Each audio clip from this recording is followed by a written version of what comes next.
저는 계속해서 주일 오후와 또 수요 예배 시간을 통해서 요한복음에 나타나는 그 표적들을 살펴보고 있습니다. 그래서 그 표적들을 통해서 메시아이신 예수님, 하나님이신 그 예수님에 대해서 함께 생각해보는 시간을 갖고 있는데요. 제가 찾아보니까 제가 요한복음에 나타난 처음 표적을 가지고 설교한 지가 벌써 3달이 지났더라고요. 그래서 이것들이 쭉 어떤 흐름으로 이루어지고 있는지 많이들 기억을 못 하실 것 같아서 처음 표적부터 간략하게 잠깐 살펴보도록 하겠습니다. 요한복음에 나타나는 첫 표적은 무엇인가 하면 요한복음 2장에 나오는 가나 혼인잔치에서 예수님께서 물을 포도주로 변화시키신 그 표적이었습니다. 우리가 그 표적을 통해서 살펴보고자 했던 것은 율법의 완성자로서 이 땅에 오셔서 우리에게 참된 구원의 방법, 다시 말하면 당시에 이스라엘 백성들이 생각하고 있었던 율법을 통해서 그 율법을 지킴으로 그 행위로 인해서 구원받는 것이 아닌 바로 믿음을 통해서 구원을 받게 된다라는 것, 그것을 보여주신 그 메시아로서의 예수님에 대해서 우리는 그 표적을 통해서 함께 생각했었습니다. 그러면 두 번째 표적은 무엇이었습니까? 두 번째 표적은 요한복음 4장에 나오는 왕의 신하의 아들을 고치신 표적입니다. 이 표적을 통해서 보여주시고자 했던 것이 무엇인가 하면 바로 생명이 되시는 그 예수님에 대해서 말씀하는 것이었습니다. 그래서 예수님께서 단순히 어떤 놀라운 기적을 행하시는 그런 분이 아니라 그 자신이, 예수님 자신이 바로 생명이 되시는 참된 메시아이시다, 그것을 알려주기 위한 표적이었다, 그렇게 생각해 보았습니다. 그리고 세 번째 표적이 무엇인가 하면 요한복음 5장에 나오는 38년 된 병자를 고치신 사건입니다. 사실 이 표적은 그 뒤에 나오는 안식일 논쟁의 서론과도 같은 그것들을 위한 표적이었는데요. 그래서 이 표적을 안식일에 예수님께서 행하신 것을 통해서 사람들에게 이 안식일의 참된 주인이 누구신지, 그 주인으로서의 예수님이 하나님의 아들이심을, 그리고 그가 바로 하나님 자신이심을 나타내시기 위한 그러한 표적이었다, 그것을 생각해 보았습니다. 그리고 네 번째 표적은 무엇인가 하면 요한복음 6장에 나오는 보리떡 5개와 물고기 2마리로 5,000명을 먹이신 표적이었습니다. 그때 말씀을 통해서 우리는 이 사건이 다가오고 있는 6월절 그 시기에 행해졌다라는 것에 주목을 했었습니다. 그래서 당시에 사람들이 이 표적을 그 출애굽 시에 이스라엘 백성들이 경험했었던 그 놀라운 기적들과 비교해서 생각할 수 있었을 것이다 라는 것을 생각했었습니다. 그리고 예수님께서는 이스라엘 백성들이 당시에 그처럼 대단하게 생각했던 선지자 그 모세, 그 이스라엘 백성들에게, 조상들에게 율법을 주었고 또 만나와 메추리아기를 내려서 그들을 먹였던 그 모세, 하지만 사실은 그 모든 일이 모세가 한 것이 아니라 바로 하나님께서 하신 일이고, 또 그렇게 모세를 통해 보이셨던 그 모든 기적들이 이 당시에 다시금 예수님을 통해서 보다 완전한 형태로 나타나게 된다라는 것을, 그것을 보여주시기 위한 그런 표적이었다. 그래서 우리가 예수님의 살과 피를 먹고 마실 때에 우리에게 영원한 생명을 주시는 그 생명의 떡으로서의 예수님에 대해서 이 표적을 통해서 생각해 보았었습니다. 이러한 표적들에 대한 이스라엘 백성들의 공통적인 반응이 나타나고 있었는데요. 그것은 이들이 여전히 이 표적을 경험하고 나서도 이 표적이 정말로 가리키고자 했던 그 예수님을 바라보지 못하고 그저 그 표적 자체의 놀라움, 그 기적을 통한 그 놀라운 사건, 아니면 그 표적을 행하신 그 예수님을 그 예수님이 원래의 모습으로 보는 것이 아니라 그들 자신의 생각으로, 그들 자신의 선입견으로, 자신들이 생각하는 왕으로, 자신들이 생각하는 메시아로, 어떤 경제적이고 정치적이고 군사적인 그러한 구원자로 예수님을 생각했다라는 것입니다. 그래서 이들은 참으로 예수님이 누구신지, 참으로 그 예수님이 무엇을 위해서 오셨는지에 대해서는 크게 관심을 갖지 않고 오직 그들이 그동안 생각해왔던 그 메시아, 그들이 생각하는 구원자로만 예수님을 받아들이고 그렇게 예수님을 따랐던 그런 어리석은 모습들을 유대인들은 계속해서 이 모든 표적들의 끝에 그 모습들을 보여주었었습니다. 그리고 이제 이어서 나오는 오늘의 표적은 바로 그 지난 오병이어의 표적을 바로 뒤이어서 나오는 이야기입니다. 오늘의 표적은 이전의 앞선 표적들과는 조금 구성이 다른데요.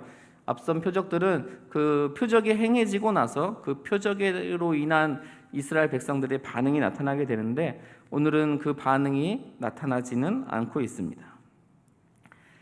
오병이어의 엄청난 그 표적을 경험했던 그 이스라엘 사람들의 아주 직접적인 그 1차적인 반응이 무엇이었는가 하면은 오늘 본문 앞서 6장 15절의 말씀에 보면은 그들이 예수님을 억지로 자신들의 왕으로 삼으려고 했다라는 것입니다. 그래서 그런 백성들을 보시고 예수님께서 어떻게 하셨냐면은 그들을 피해서 혼자 산으로 올라가셨습니다. 그리고 시간이 지나고 나서 제자들은 예수님께서 그들과 함께 계시지 않는다라는 사실을 이제 발견하게 되었습니다. 그리고 예수님이 어디 계셨는지 막 찾았겠죠. 그런데 아무리 찾아도 그 예수님이 보이지 않자 예수님께서 이미 그곳을 떠나셨다라고 생각을 해서 그 예수님을 찾아서 다시 갈릴리 바다를 건너서 이제 가버나움으로 떠나게 되었습니다. 그것이 오늘 이 표적의 배경이 되는 내용입니다.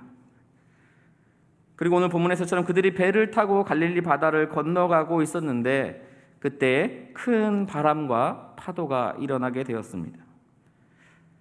기록에 따르면 갈릴리 바다는 지형적인 영향으로 때로 그렇게 거센 바람이나 또 높은 파도가 종종 일어나는 그런 곳입니다. 물론 베드로와 안드레가 이전에 뱃사람이었기 때문에 그러한 높은 파도나 바람이 어쩌면 그들에게는 익숙했을지도 모르겠지만 아무리 익숙하다 하더라도 그 어두운 때에 그 거센 바람과 파도를 뚫고 항해하는 것은 결코 쉬운 일이 아니었을 것입니다. 그래서 19절의 말씀을 보면 그렇게 거센 풍랑을 뚫고 이들이 10여리쯤 갔다 이렇게 말씀하죠. 심리가 지금으로 보면 약 4km가 조금 넘는 그런 거리죠. 그래서 이들이 이미 바다 한가운데까지 어느 정도 이르렀을 그러한 위치에 도달하게 되었습니다. 그리고 이때 거센 파도와 바람이 불게 되었죠. 그런데 저 멀리서 어떤 한 사람이 걸어오는 것 같은 그런 모습을 보게 됩니다. 어둡기도 하고 또 파도가 크게 일어서 어쩌면 사람인지 아닌지도 잘 구별하지 못한 그런 상황이었을지도 모릅니다. 그런데 그렇게 비바람이 치는 가운데 높은 파도와 바람이 부는 가운데 사람과 비슷한 어떤 형상이 자신들에게 다가오고 있다라고 한다면 아마 누구라도 깜짝 놀라지 않을 수 없을 것입니다. 그래서 19절 후반부에 보면은 제자들이 예수님께서 바다 위로 걸어서 배에 가까이 오시는 것을 보고 두려워했다 이렇게 표현하고 있죠. 물론 우리가 바다 위가 아니더라도 특히 요즘 같은 때에 비가 내리는 깜깜한 밤을 우리가 걸어가고 있다고 생각하고 또 그때 때마침 가로등도 고장나서 정말 주변이 어둑어둑하고 잘 보이지 않는 그때 만약에 우리가 우연히 뒤를 돌아봤는데 어떤 한 사람이 비를 맞으면서 우리에게 접근하고 있는 그런 모습을 한번 생각해 보시기 바랍니다. 아마 우리도 깜짝 놀라는 것은 물론이고 혹시나 이 사람이 나를 해치지는 않을까 아마 핸드폰을 꺼내서 전화하는 척하기도 하고 그렇게 될지도 모르겠습니다. 당연히 두려운 마음이 들 수 있을 것입니다. 안 그래도 큰 바람이 불고 파도가 치고 너무 힘들고 어려운 상황에 있었는데 그러한 인형이 다가오는 것을 보게 되자 이들의 마음 가운데 두려움이 생기게 된 것이죠. 이렇게 두려움 가운데 있던 제자들에게 예수님이 그렇게 배에 도착하셨을 때 예수님은 바로 자신의 정체를 밝히셨는데요. 20절 말씀을 한번 같이 읽어보도록 하겠습니다. 같이 읽겠습니다. 시작. 이르시되 내니 두려워하지 말라 하신대. 아멘. 예수님께서 뭐라고 말씀하셨습니까? 간단하게 말하면 나야 이렇게 하신 거죠. 나야. 그래서 영어 성경에 보면 이게 it is I 이렇게 되어 있고 헬라어로는 우리가 많이 들어봤던 에고 에임이라는 표현을 사용하고 있습니다. 사실 이러한 이 비슷한 표현은 우리의 일상생활에 많이 쓰이는 그런 말이죠. 제가 앞서서 말했던 것처럼 우리가 친한 사람들 사이에서 우리가 뭐 집에 들어간다든지 어디 밖에 다른 데 있다가 누군가 있는 그곳에 들어가면은 안에 있는 사람이 물어보죠. 당연히 누구세요? 묻든지 누구야? 이렇게 묻을 때 우리가 이미 잘 알고 있는 사이라면은 뭐 최은준입니다 이렇게 말하는 것이 아니라 나야 이렇게 말하게 되잖아요. 그것처럼 어떤 나의 존재에 대해서 알리는 것이기도 하지만 사실은 이 표현은 어떻게 보면은 아주 친숙한 사이라는 것을 나타내는 그런 표현일 수도 있죠. 그런데 오늘 이 성경에서 이러한 표현을 사용한 것은 단순히 자신의 어떤 존재라든지 어떤 친숙함을 나타내는 표현을 넘어서 그 이상의 의미를 가지고 있습니다. 우리나라 말이나 영어 표현에서는 이 말이 어떤 완성된 문장의 형태로 되어 있습니다. 그래서 it is I라고 하더니 뭐 이렇게 표현이 되고 있죠. 그래서 완성된 문장으로 끝나지만 헬라어 표현에는 아까 말씀드렸듯이 에고 에이미라고 해서 에이미가 이제 동사인데요. 그래서 그 동사만 있고 그에 따르는 서술어가 존재하지 않는 그러한 형태로 되어 있습니다. 뭐 이게 좀 복잡한 설명이 될 수 있겠지만 이게 중요한 이유는 바로 이것이 과거에 시내산에서 하나님께서 모세에게 나타나셨을 때 그 모세에게 주어진 그 하나님의 거룩한 이름을 말씀하실 때 사용했던 표현의 방법과 같다라는 것입니다. 출애굽기 3장 14절의 말씀을 한번 같이 보도록 하겠습니다. 같이 읽어보도록 하겠습니다. 시작. 하나님이 모세에게 이르시되 나는 스스로 있는 자이니라.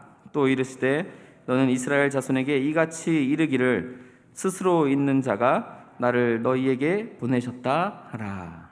아멘. 여기서 말하는 나는 스스로 있는 자다라는 이 표현이 바로 영어로는 I am who I am 이렇게 쓰여 있고요. 히브리어로는 우리가 많이 들어본 야훼라는 뜻입니다. 다른 말로 하면 여호와라고 할 수 있겠죠. 그것이 바로 이 표현인데 이것이 바로 이 신약 오늘 본문에서 예수님이 에고 에이미라는 표현과 같은 표현인 것이죠. 그리고 심지어 이에 대한 제자들의 반응, 그 두려워함 역시도 모세가 처음에 그 불타는 떨기나무를 만났을 때, 그 하나님을 처음에 만났을 때 두려워했던 것처럼 그것과 아주 비슷한 모양을 보여주고 있죠. 우리는 그것을 연상할 수 있게 되는 것이죠. 결국 요한의 이 설명은 간접적으로 예수님께서 하나님이심을 드러내는 아주 중요한 표현을 사용하고 있는 것입니다. 이렇게 예수님을 맞이한 그러면 제자들의 반응이 무엇입니까? 21절 말씀을 같이 한번 보도록 하겠습니다. 21절 같이 읽어보겠습니다. 시작. 이에 기뻐서 배로 영접하니 배는 곧 그들이 가려던 땅에 이르렀더라. 아멘. 예수님을 만난 제자들은 그 예수님을 만나고 난 후에 기뻐서 배로 영접했다 이렇게 말하고 있습니다. 그런데 그들은 이 말씀에 보면은 그들은 어떻게 있나요? 지금 여전히 바다 한가운데 있는 그런 상황입니다. 그리고 여전히 거센 파도와 거센 바람을 맞고 있는 그런 상황이죠. 심지어 처음에는 그 자신들을 향해 물 위를 걸어오는 어쩌면 그 유령과도 같은 그 인형으로 인해서 두려운 마음을 가지고 있었습니다. 그랬지만 그가 예수님인 것을 이들이 알고 나서 그들은 마음에 기뻐했다라고 이야기하고 있어요. 그들 마음에 평안함이 찾아온 것이죠. 물론 이와 같은 표적을 다루고 있는 다른 복음서 말씀에 보면은 마가복음 6장 51절 말씀에 보면은 예수님이 배에 오르실 때에 바람이 그쳤다라고 그렇게 표현을 하고 있습니다. 마가복음에서는. 그런데 오늘 요한복음에서는 그러한 표현이 전혀 나타나지 않고 있습니다. 파도가 잔잔해지거나 바람이 그치거나 그러한 표현은 전혀 없고 단순히 예수님께서 그들에게 오심으로 인해서, 예수님이 그들과 함께 있음으로 인해서 이들은 기뻐하게 됐다라고 이야기하는 것입니다. 이것은 요한이 이 표적을 통해서 말하고 싶어 하는 것이 바로 다른 복음서에 나타나는 이 비슷한 사건과는 다른 목적을 가지고 있기 때문입니다. 요한은 단순히 예수님이 어떤 자연을 다스리는, 바람도 잠재우시고 풍랑도 장재우실 수 있는 그런 자연을 다스리시는 초능력이 있다라는 것을 보여주려고 하는 것이 아니었다라는 것입니다. 그가 말하고자 했던 것은 제가 계속 설명드렸던 것처럼 예수님께서 누구시다? 예수님이 하나님이시다. 또 그러한 예수님을 믿고 예수님과 함께 있는 그 사람들은 그 마음 가운데 기쁨을 얻을 수 있다.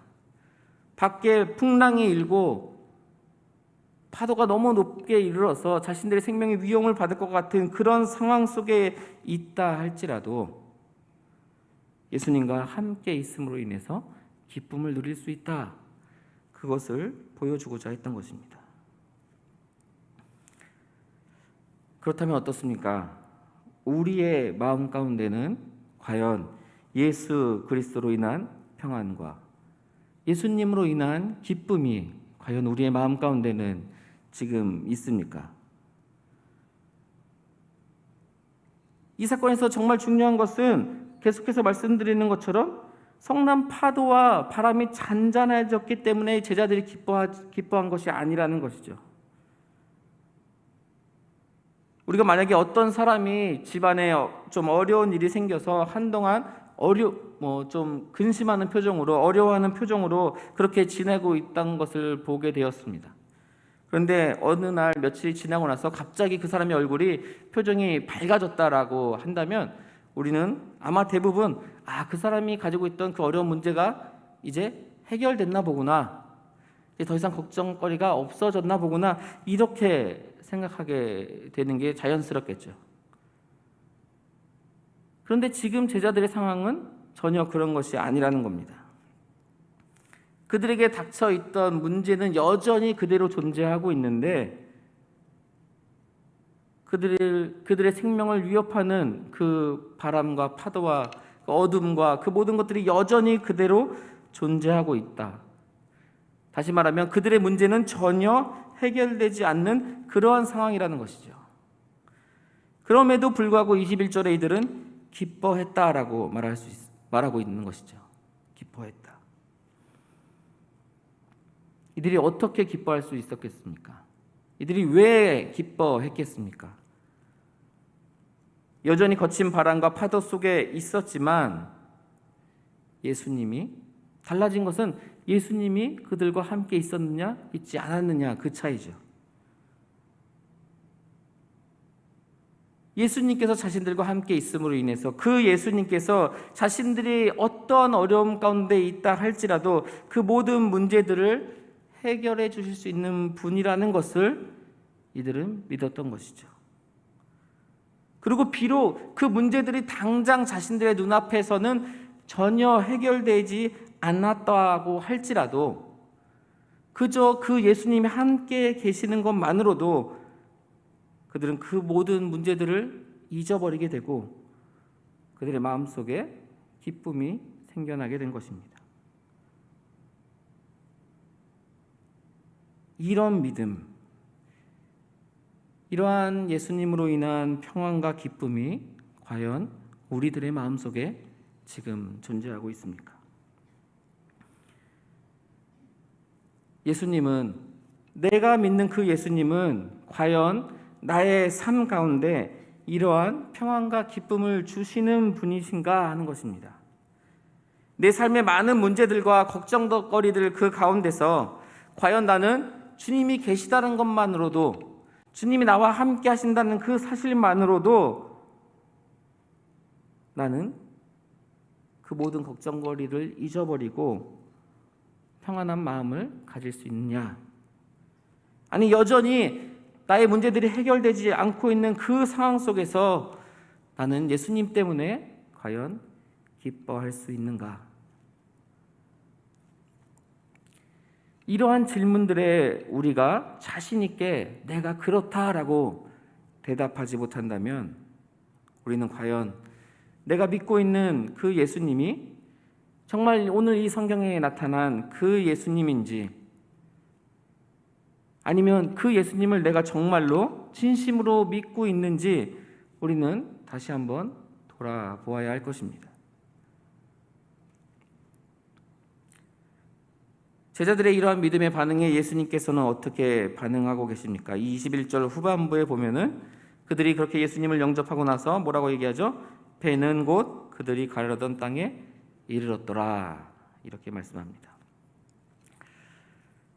앞서 말씀드린 것처럼 마가복음에서는 예수님께서 물 위를 걸어서 제자들에게 나오시는 그 이적과 또 바람을 잠잠케 만들어서 제자들을 그 폭풍 가운데서 구원해 주시는 그런 이적이 좀 결합되어 있는 형태로 그렇게 표현하고 있는데, 오늘 요한복음에서는 제자들이 뭐 이런 폭풍으로 인해서 고통을 당하는 그런 언급이 나타나지 않고, 따라서 그들이 예수님을 통해서 그러한 바다의 위협으로부터 구원을 받았다, 뭐 이러한 표현들이 나타나고 있지는 않습니다. 물론 우리가 생각은 할 수 있겠죠. 예수님께서 나타나시고 그들을 목적지까지 잘 데리고 가셨으니까 이들이 구원함을 받았구나, 안전하게 됐구나, 이렇게 생각할 수도 있는데 요한은 굳이 그런 표현을 사용하지 않았다라는 겁니다. 마가복음에 비해서.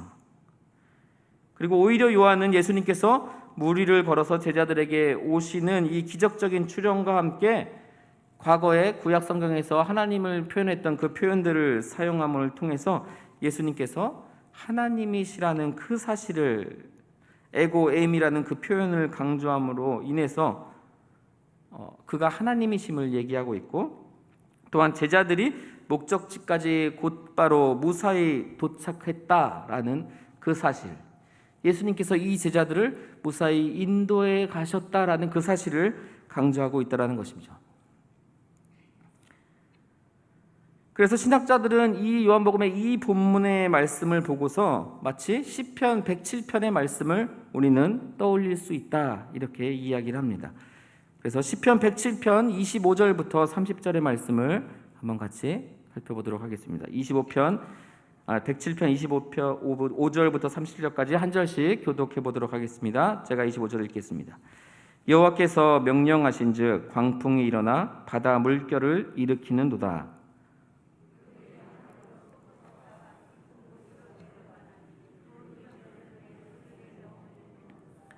그들이 이리저리 구르며 취한 자같이 비틀거리니 그들의 모든 지각이 혼돈 속에 빠지는도다.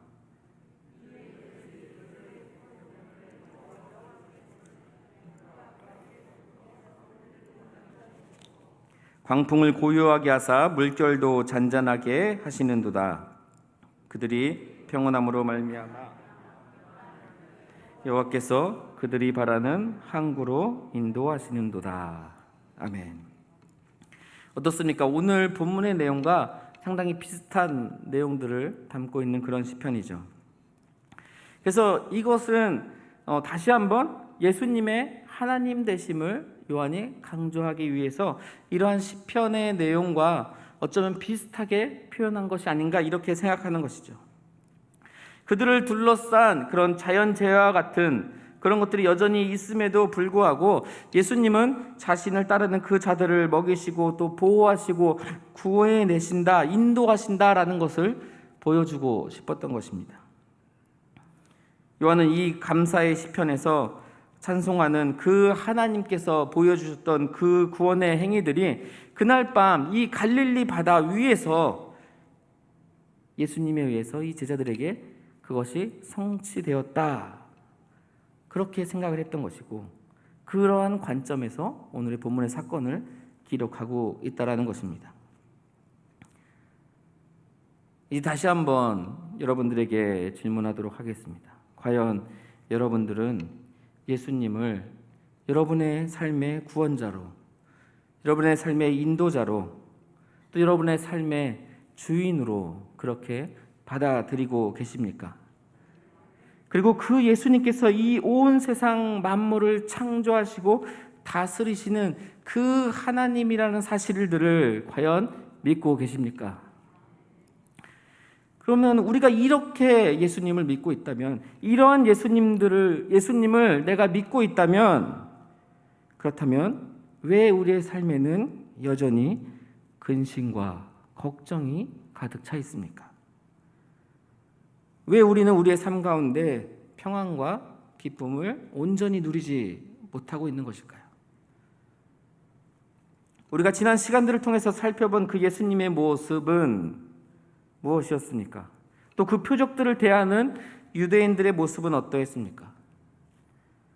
예수님이 아무리 자기 자신에 대해서 내가 하나님의 아들이다, 내가 너희를 구원하기 위해서 온 바로 그 메시아이다, 구원자이다, 그 사실을 보여주기 위한 그 표적들을 행하셨음에도 불구하고 유대인들은 그 예수님을 온전히 바라보지 못했습니다. 왜 믿지 못했습니까? 이미 자기 자신들의 그 마음속에, 자기 자신들의 머릿속에 정해놓은 메시아의 모습이 이미 있었기 때문이죠. 그리고 그 모습과 실제 예수님의 모습이 너무나도 달랐기 때문입니다. 물론 간혹 자신들이 기대했던 그런 메시아의 모습이 나타나기도 했었죠. 5천 명을 그렇게 적은 양의 물고기와 빵으로 먹이시는 걸 봤을 때, 이 사람이 바로 우리가 기다리던 메시아다, 물론 이렇게 생각하기도 했습니다. 하지만 그런 사람들도 오히려 예수님을 자신들의 그런 방법대로, 자신들이 생각하는 왕으로 삼으려고, 자신들의 잘못된 그 욕심만을 채우려고 했을 뿐이지, 예수님을 정말 참되신 하나님의 아들이자 그들의 구원자 되실 그러한 분으로는 생각하지 못했던 것입니다. 그리고 결국에는 그 예수님을 십자가에 못 박아 죽게 만들었죠. 문제는 이 모든 것을 우리는 이미 말씀을 통해서 이미 보고 알고 있는데, 그럼에도 불구하고 우리는 이와 똑같은 잘못들을 저지를 때가 많다라는 것입니다. 예수님은 우리의 영혼의 구원을 위해서 이 땅에 오셨는데, 우리로 죄악 가운데서 벗어나서 하나님의 자녀가 되게 하시기 위해서 오셨는데, 우리가 다시금 하나님과의 관계를 회복하고 교제하게 하기 위해서, 그리고 그로 말미암아 우리가 하나님을 찬양하고 하나님께 영광 돌리게 하기 위해서, 그렇게 살아가게 하시기 위해서 이 땅에 오셨는데, 사실은 우리는 그러한 것에는 크게 관심을 두지 않는다는 것이죠. 무엇에 관심이 있습니까?